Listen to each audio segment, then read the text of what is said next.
Nursing officers हैं। हम लोग को मरीजों के साथ काम करना पड़ता है, उनके साथ कई प्रोसीजर करने पड़ते हैं, लेकिन जब 2-4 घंटे के बाद उनकी रिपोर्ट आती है तो हमें पता चलता है कि वो HIV पॉजिटिव हैं। तो उस समय हमें क्या करना चाहिए? ये बहुत सेंसिटिव और अच्छा सवाल है कि हम लोग पैरामेडिकल्स या मेडिकल स्टाफ हैं, डॉक्टर्स हैं, नर्सेज हैं, नर्सिंग ऑफिसर्स हैं, दिन भर सारी ज़िंदगी हम जैसे ही अस्पताल में आते हैं तो एक ह्यूज रिस्क के लिए एक्सपोज्ड होते हैं। जब भी कोई मरीज़ हमारे पास आता है, चाहे उसको कार्डियक अरेस्ट हो रहा हो, चाहे उसकी सांस ना ले पा रहा हो, चाहे उसको नेबुलाइज कराना हो, चाहे उसको सक्शन करना हो, चाहे उसको सीजर आ रहा हो, चाहे उसको एयरवे डालना हो, चाहे उसको ट्रैकेओस्टमी ट्यूब डालनी हो हम लोगों को, चाहे उसको इंटुबेट करना हो, तो एक ह्यूज रिस्क होता है हम लोगों को कि अगर उसको कोई संक्रमण होगा और हम अपना देख या बचाव ठीक से नहीं करेंगे तो वो इन्फेक्शन हम लोगों के अंदर भी आ सकता है और ट्रांसमिट हो सकता है और हम फिर कैरियर हो सकते हैं, हमसे और आगे जा सकता है। तो क्या ऐसा करें कि ऐसा ना हो?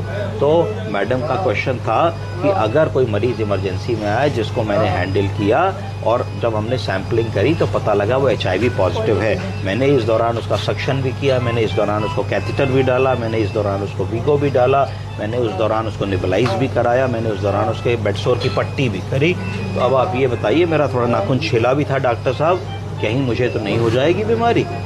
मैं तो टेंशन में आ गई, क्या करूं? तो इसका आंसर समझिए कि HIV क्या है। HIV का फुल फॉर्म क्या है?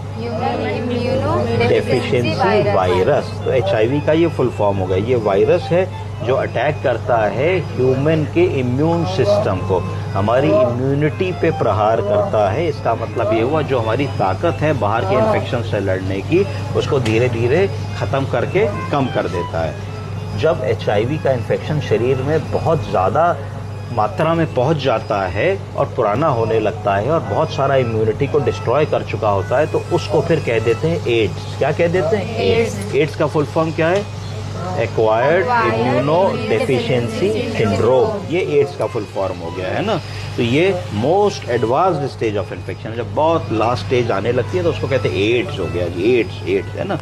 तो अब देखिए HIV क्या करता है। HIV बॉडी के वाइट सेल्स को टारगेट करता है। किन सेल्स को टारगेट करता है? वाइट सेल्स को टारगेट करता है और शरीर का जो इम्यून रिस्पॉन्स है, इम्यूनिटी रिस्पॉन्स है, उसको बिल्कुल वीक कर देता है, जो आपको जल्दी जल्दी बीमार करता है। आपको छोटे छोटे इन्फेक्शन होने लगेंगे, कभी आपको खांसी आने लगेगी, कभी आपको जुकाम होने लगेगा, कभी आपको सोर थ्रोट होने लगेगा, कभी आपको ट्यूबरक्लोसिस होने लगेगी, कभी आपको और छोटे मोटे इन्फेक्शंस होंगे जो हील नहीं होंगे।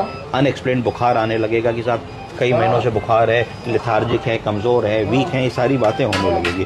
तो HIV प्रिवेंट हो सकता है, बचाया जा सकता है कुछ दवाओं से जिनको कहा जाता है ART। ART का फुल फॉर्म जानते हैं आप लोग? एंटी